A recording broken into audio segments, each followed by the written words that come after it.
Hello and welcome to episode 1110 and 111 Space Policy in Motion, examining Australia, Canada, and the UK space policies.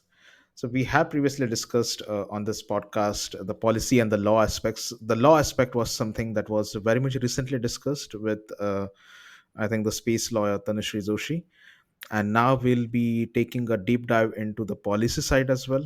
And I hope to bring on such an extended perspective on space policy and law consistently on this podcast, because I believe these two segments are something which are least covered, even though we have crossed 100 episodes.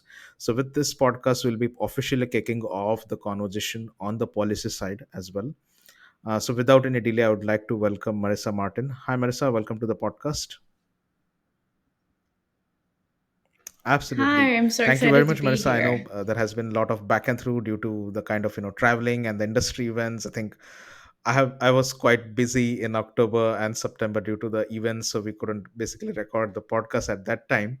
But I'm glad we found a mutually convenient time to record this podcast, and I'm really excited to have this conversation with you because, as I said, this is the first time we'll be kicking off the policy aspect of the space industry in this podcast. So, before we actually take a deep dive into the subject, can you briefly tell us about yourself? Because I believe you're currently pursuing your PhD studies at the King's College London.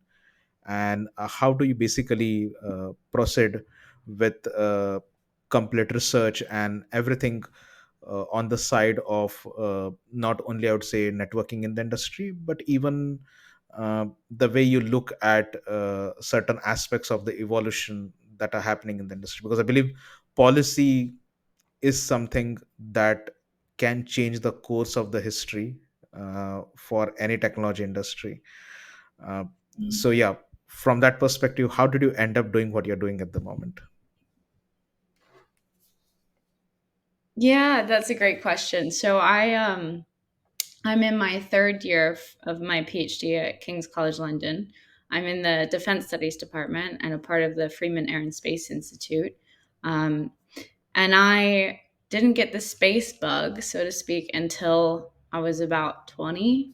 So I was doing my master's at George Washington, and they have a really good space policy institute there, and I took a space policy course. I was like, wow, this is really cool. And and then COVID hit and all of that, and I ended up saying, okay, I'm gonna go do my PhD now.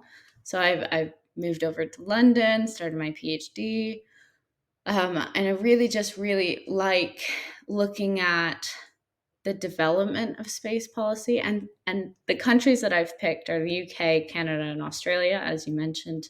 Um, and I've picked them because they're in the Anglosphere, they're middle powers, they have a really close relationship with the US. And I'm trying to see in my research how they're forming their space policy. Is it similar? Are their influences the same? How much influence do they take from the US? Why does that matter? How does that fit within this middle power context? Um, and so, yeah, I'm finishing my third year this year, hopefully, and I've learned a lot.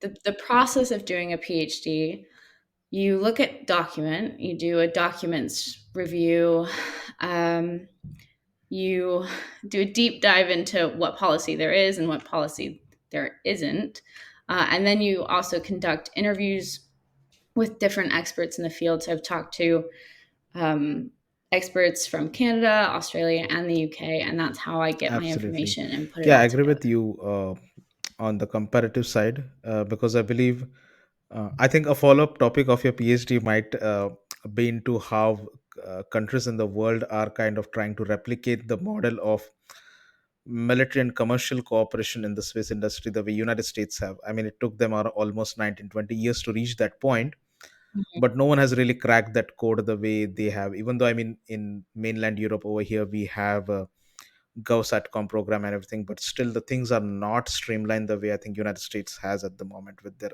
SBIR and STTR program, where it's been a consistent contact. Like, for example, if you have a space company in US, I'm pretty sure with the government contracts coming up, you will never be jobless for sure. You will have some of the other revenue.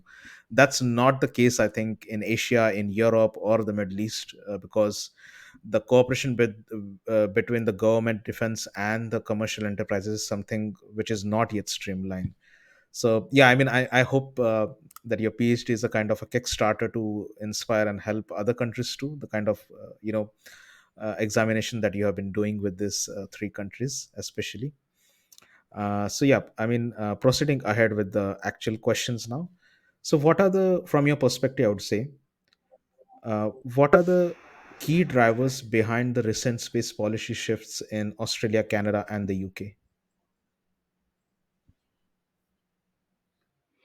Yeah, that's a really good question. And just before I answer that, I would like to say that it's very difficult for countries to emulate the US and the US model between military and industry, as you mentioned.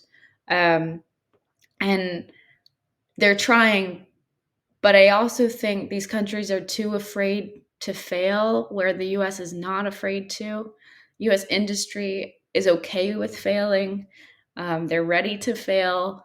And industry and these middle powers are, it's not ready to fail. So it's too difficult for them to emulate the US. They need to find a different pattern, a different model, or adjust the US model to their own capabilities and their own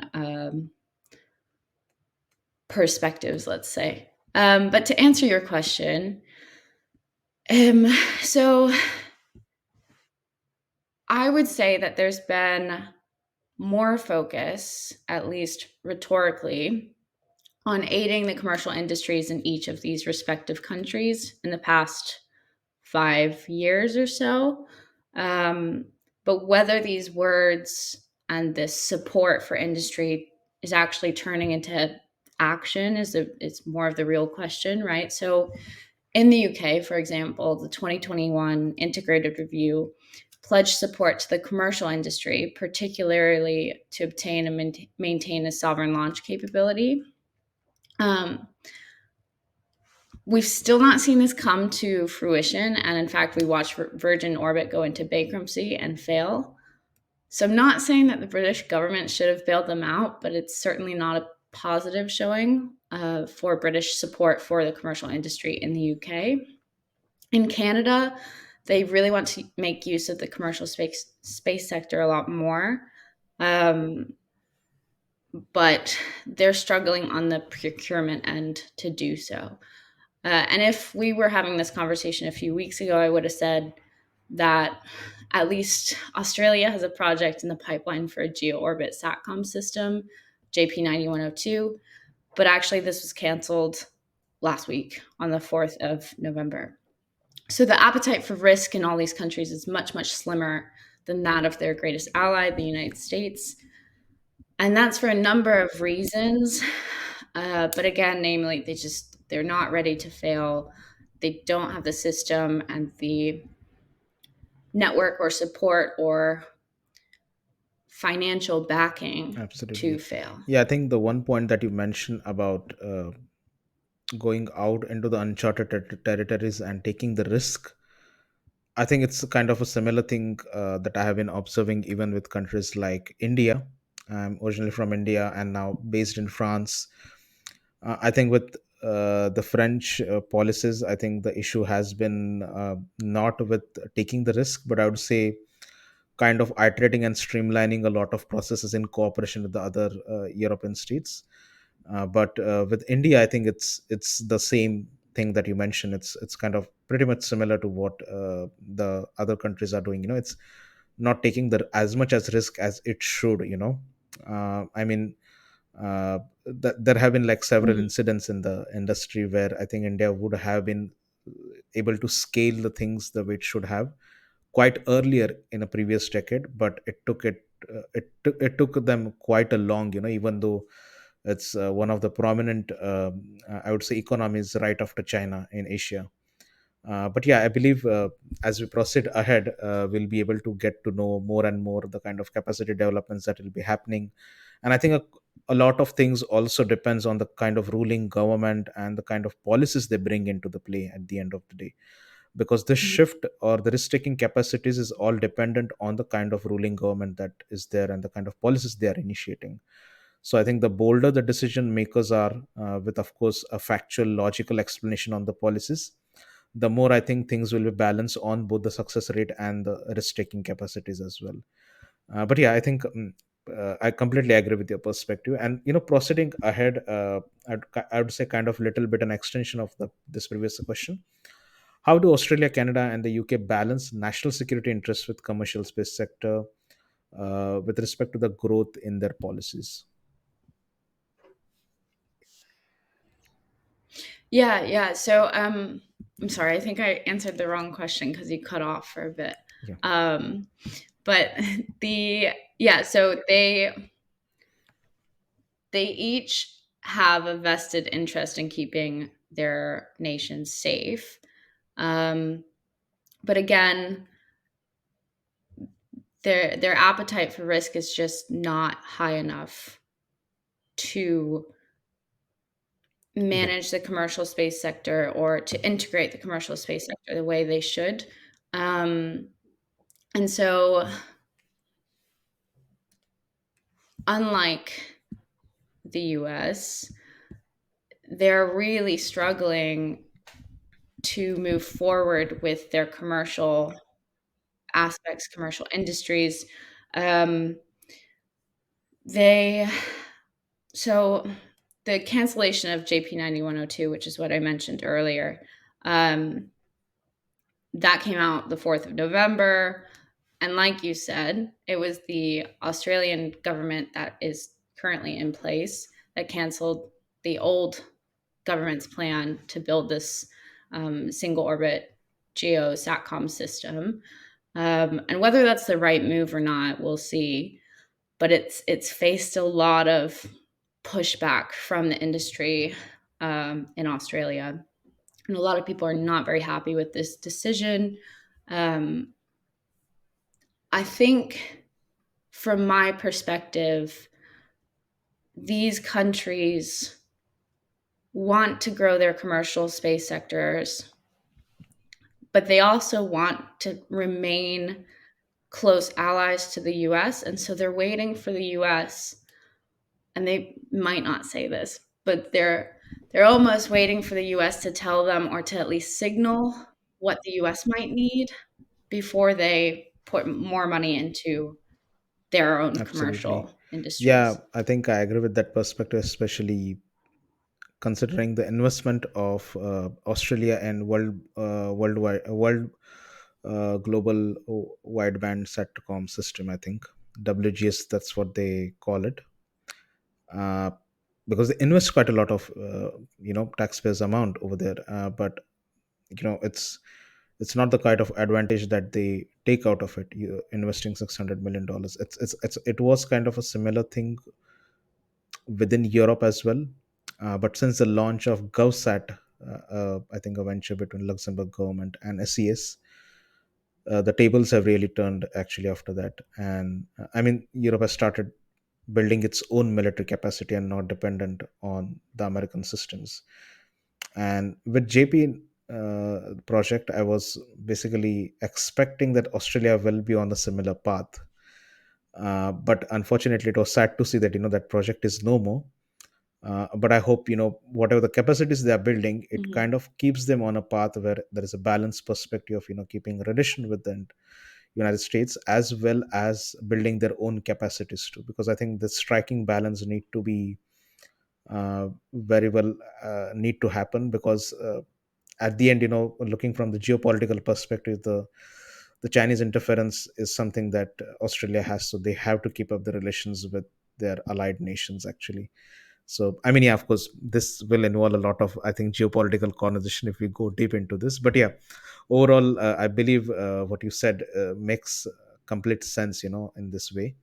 And as we proceed ahead, how do these nations manage their national space ambitions while navigating geopolitical tensions in space? I think I just spoke about geopolitics, so please feel free to extend on this answer with respect to my point as well. Yeah, thanks for that wonderful transition. So basically, I I would say that these countries or these nations don't have sovereign, they don't have independent national space ambitions, um, and that might irk them to hear. But if we look at Canada, for example, so on the civil space side, Canada's space agency works very, very, very closely with NASA. So any sort of NASA program might be helped by or just completely intertwined with the CSA. In the UK, there used to be ambition to find commonality and coherence in the UN by leading and navigating a working group to establish more meaningful dialogue around defining what a space weapon is. And that I would have considered ambition on a national scale. But this ambition has been stalled. And even though it's instilled into their defense policy, when the working group in the UN ended, two more parallel working groups were created. And now I think they're trying to put them back together. Um, but the UK could have had a significant and leading role in regulating space weaponization. Um, but it's moved at such a glacial pace because of all these geopolitical factors. I'm not convinced that there is a national ambition behind that anymore. So I don't think Canada and I don't think the UK have national ambition when it comes to space anymore.